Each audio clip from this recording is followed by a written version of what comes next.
I am with SoFIA, the South Florida Institute on Aging, and today we're going to talk about bread, specifically baking bread. Now during this pandemic, many of us are staying at home, and the more we stay at home, the more bored we get. So some of us have come up with really creative ideas on how to get rid of the boredom and keep ourselves sane. We might have cleaned the house dozens of times. Some of us take up hobbies such as puzzle making, writing, painting, knitting, all that kind of stuff. Me, I took up TV watching and surfing Facebook and other social media platforms. That's what I did. Now I'll tell you, in my searching of the social media platforms, I watched a lot of videos on cooking. And one I came across was bread making. And it said it was easy. And I said, you know what? I'm going to give it a try. So last week I did. I made the bread, and let me tell you, it was easy and came out great. Now, when I say easy, I'm talking easy. 4 ingredients, 5 steps, that's it. Oh, and did I say no kneading required? Easy. As I mentioned earlier, all we have is 4 ingredients. That's all we need. Now, I call it artisan bread. My dad, he calls it peasant bread because all you need are 4 ingredients and everybody's got the 4 ingredients. I like artisan. It sounds better. So here are the 4 ingredients. We have flour, yeast, coarse salt, and water. Now, how much flour you need? 3 1/4 cups. Now they say bread flour. I have all-purpose flour, and you can use all-purpose on a 1-to-1 ratio without a problem. 2 teaspoons of instant yeast, 2 teaspoons of the coarse salt. I use sea salt. You can use kosher salt, whatever kind of salt you want. I have the sea salt. And 1.5 cups of room temperature water. That's all you need, and that's what we're going to use right now. Alright, this is how easy it is. In a large ungreased bowl, we're going to take the ingredients, the flour, the salt, and the yeast, and whisk it all together. Doesn't have to be perfect, you just want to get a good blend of everything all together. See? It just blended together very nicely. Knock off your whisk. Now we're going to take the water, and we're going to pour it in. And now I always recommend using a heavy spatula, a really good one, because it's going to get tough when you mix it. Okay, so get a nice wooden one with a rubber end if you can. So I'm just going to pour the water in. Remember, it's 1.5 cups of room temperature water. And now we're just going to start mixing. And as you can see, it's going to get thicker and thicker as I'm mixing it. And you're just going to keep mixing. This process is going to take it could take up to a minute, maybe longer, maybe shorter. Just depends. And see, it's already getting thick and very hard to mix. That's why you got to use a sturdy spoon. Try to get all the sides. That's why a good rubber one is great. And you see, it's almost there.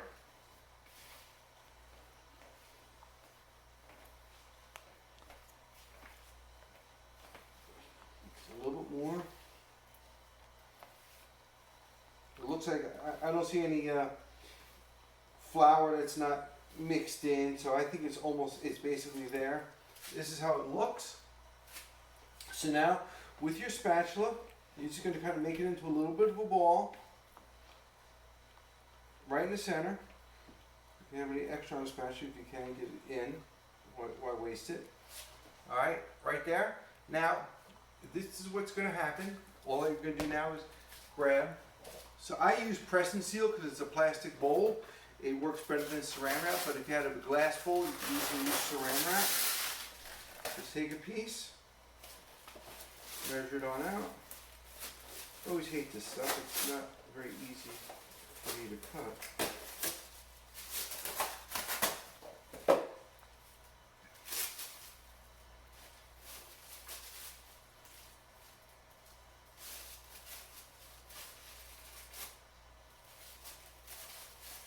Alright, well, I'm not very good with this stuff either.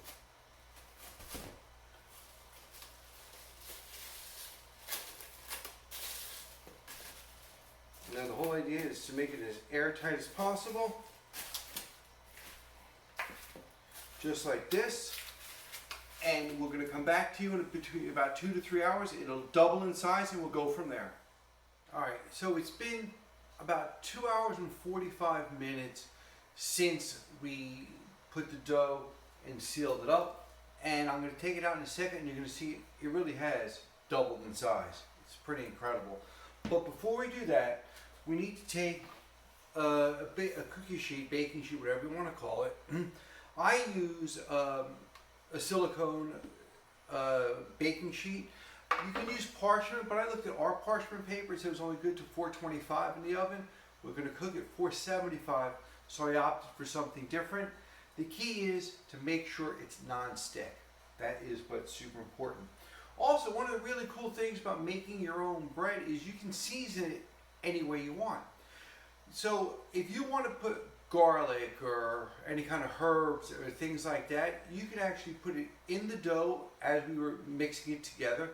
Or I've got like a little container here and I put some salt, some sesame seeds, some poppy seeds, I don't know, just some garlic, a few different spices that I had in the house, and I'm going to sprinkle it on top. So to each your own, you can do it your own way.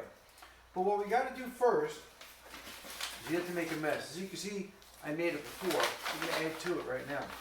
You take some flour and just sprinkle it over the pan. Even though it's non-stick, it can't hurt to have a little extra help.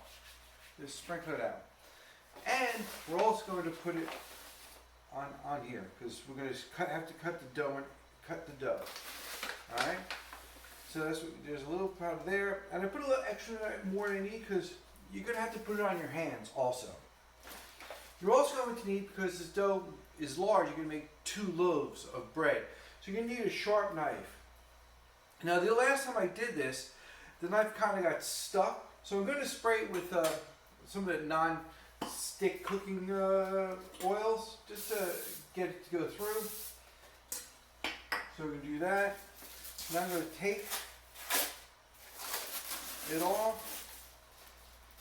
I'll show you this in a second. And as you can see, hopefully you can see it, it's got some air bubbles in it. It's more than doubled in size. It looks spectacular. So we're going to get our hands a little floury. Try to get it out as best as we can onto the table or the counter, whatever you're using.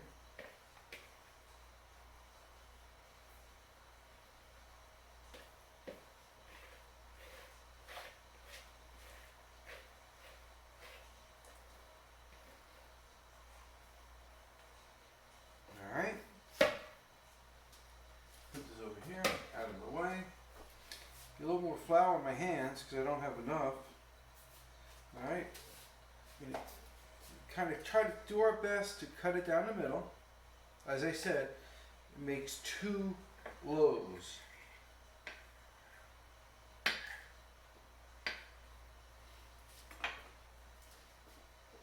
I'm going to take one. And all I can do is, see, I don't have enough flour on my hand. I thought I did.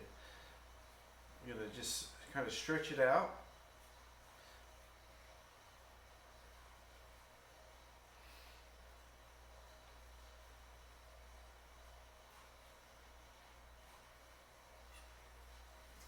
Move this back so you can see.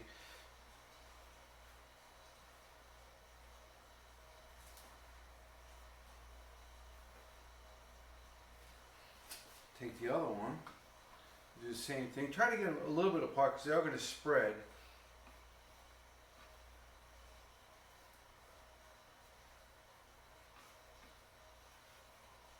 And again, you just want to do your best to stretch it out.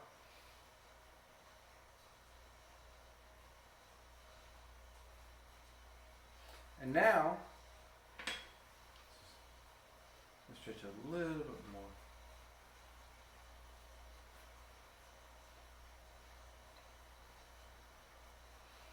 And now we're going to put some of our seeds on it. You just sprinkle it along the top.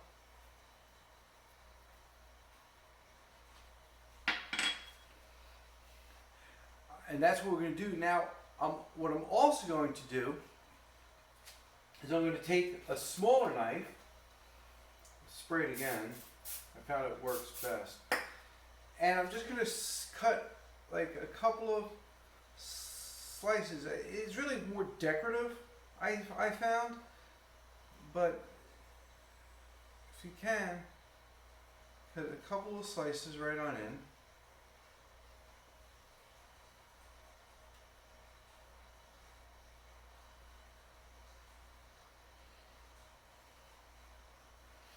Alright, we're going to loosely cover. You can see I'm not very good with this stuff, but I'm going to try.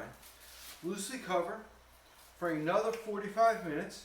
And while we do that, I'm going to turn my oven on to 475 degrees, and then we're going to bake it. It's truly that easy. Be back in 45 minutes. So it's been 45 minutes since we let the loaves rest. I'm not a baker, doing this for the first time, don't know why they give us 45 minutes, but I had lunch, I cleaned up, I did what I needed to do, and now they're ready to go. So I'm going to take off the saran wrap that I put on there. And now the other thing I knew I wasn't able to do is I watched the video. So here you can see them because you couldn't see them before. So now you can see how we have two loaves. Like I told you, I stretched them out and I laid them down about 3 inches apart. Now you can see they kind of spread a little bit, and that can happen, and it's okay if it does. If it does, what you can do is take some flour.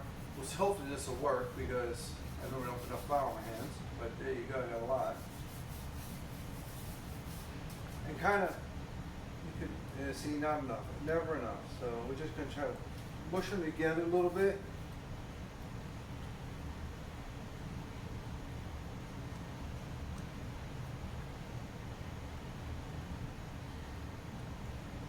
As I have to do.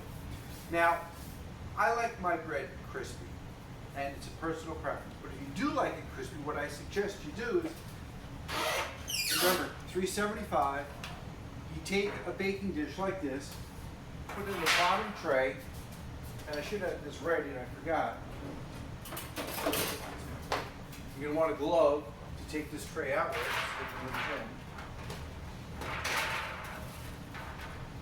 Take some boiling water, pour it right in, a couple inches up, slide it back in, and now take your bread, put it right in on the middle shelf. The steam is going to make the crust crispy and crusty. Now it's going to be in it for about 20 to 25 minutes, and one way you know that it's ready to come out is when you tap it, it should have a hollow sound. So I will see you in about 25 minutes. We'll tap it, and we'll hope for the best.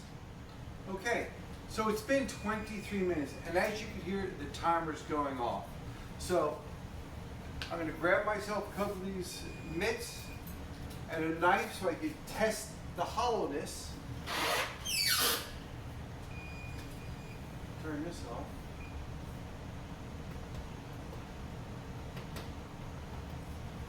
Sound good to me.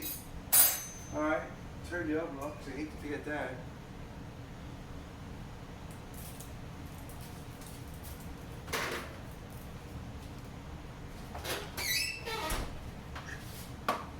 Hot, hot, hot, hot, hot.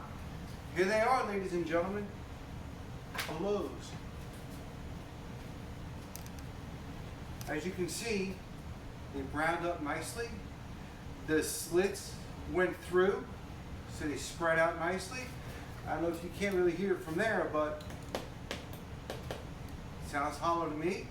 Now, we have to let it rest for 5 minutes, but in anticipation, because it's too good to pass up. I already got my bread knife out, got my plate, got my knife, got my butter. I'm ready to go. I'll see you in 5 minutes. Okay, so it's been 5 minutes, and to be honest, I couldn't wait. I had a slice. Oh, so good. But here it is, looking beautiful. I'll walk it on up.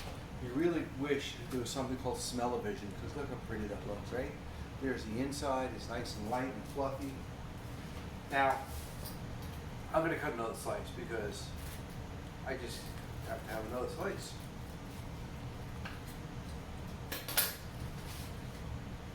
A little butter. Everything is great with butter. It's melting right away.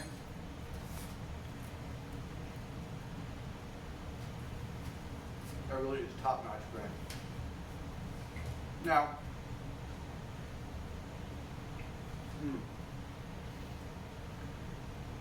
in my house it doesn't last 5 days, but it should last 5 days, loosely wrapped outside the refrigerator, inside the fridge for about 10 days. Now, I hope you enjoy the video, and remember, I'm David. I am with SoFIA, which stands for the South Florida Institute on Aging. If you'd like to watch more videos, you're going to be able to link to our YouTube channel. If you have your own recipes, please send them. If you'd like to find out more information on SoFIA and how they could benefit you and help you, or you could help us, love to hear from you. Again, it's David, and I'm with SoFIA, and I appreciate you watching. Thank you and enjoy the day.